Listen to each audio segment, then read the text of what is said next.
Alors, Tesla se décide à faire un rappel des véhicules à cause du MCU défectueux. 135 000 véhicules qui ont donc un problème de MCU. Alors que la NHTSA demandait à Tesla d'effectuer un rappel sur 158 000 véhicules le mois dernier, le constructeur se décide à lancer un rappel volontaire sur 135 000 véhicules concernés par le problème de l'écran tactile défaillant sur Model S et X produits entre 2012 et 2018. Ce rappel permettra aux propriétaires des véhicules concernés de disposer du remplacement gratuit de l'IMMC en cause par une nouvelle version permettant de corriger le problème.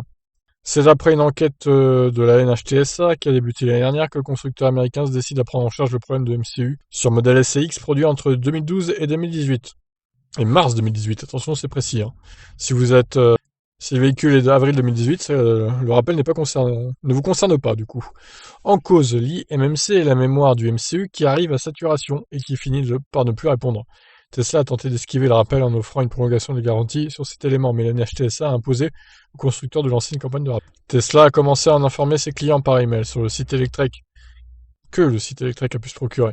Dans son courriel, le constructeur explique qu'il a décidé de rappeler les véhicules concernés afin de remplacer l'IMMC de 8 Go intégré au MCU de la voiture par une version améliorée de 64 Go. Donc 8 fois plus de stockage, ça devrait aller je pense. Si NHTSA impose à Tesla de lancer une campagne de rappel, c'est parce que le problème de l'IMMC provoque un plantage de l'écran tactile et rend inutilisables certaines fonctions prioritaires telles que le dégivrage du pare-brise ou l'utilisation des clignotants, ce qui est quand même un peu ballot. Tesla a poussé entre-temps une mise à jour, la 2020.48.12, qui permet de préserver l'accès à ces fonctions en cas de plantage de l'écran en attendant de pouvoir remédier au problème physiquement. Le constructeur précise dans son email qu'il prendra un contact avec les clients pour proposer un rendez-vous dès que le matériel de remplacement sera dispo. Donc voilà. Alors c'est pas 158 000 véhicules, c'est 135 000, mais bon, c'est déjà pas mal. Hein. Malheureusement, les autres, je pense qu'ils devront payer de leur poche les $1 500 du changement de MCU. Je vous laisse réagir donc suite à cette nouvelle. Ciao.